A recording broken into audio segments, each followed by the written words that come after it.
Most of us feel like we're running, even when we're sitting still.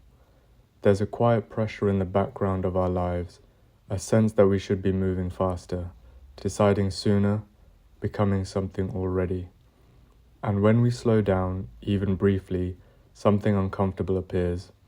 Guilt, restlessness, the feeling that we're falling behind.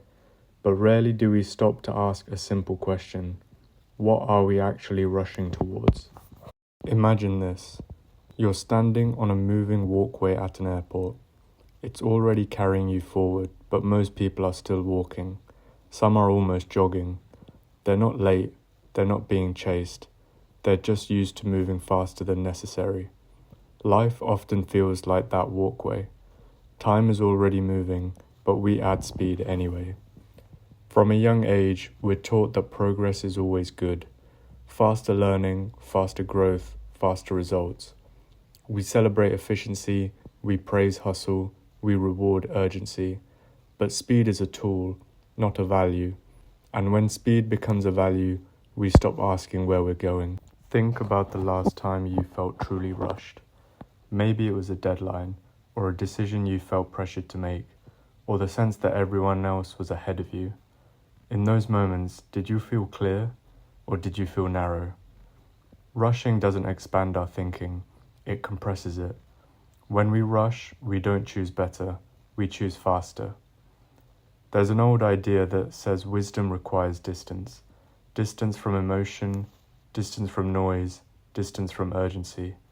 You can't see a landscape clearly while sprinting through it.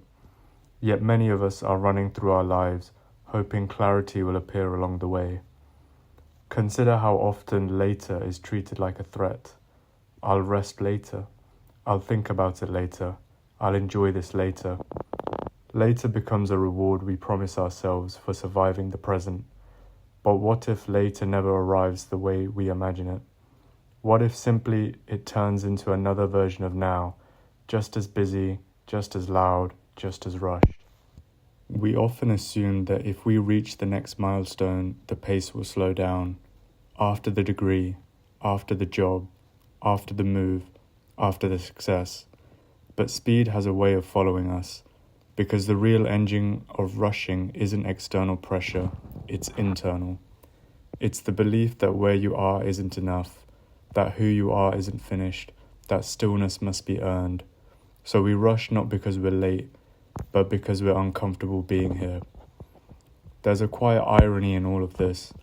The things we claim to be rushing for, meaning, happiness, fulfillment, are the very things that require slowness. You don't stumble into meaning at full speed. You don't notice joy while scanning ahead. You don't understand yourself while constantly becoming someone else. These things reveal themselves when you linger. Think about the moments that stayed with you. A conversation that mattered, a walk where your thoughts finally settled, a realization that arrived without effort. None of those moments were rushed. They couldn't be.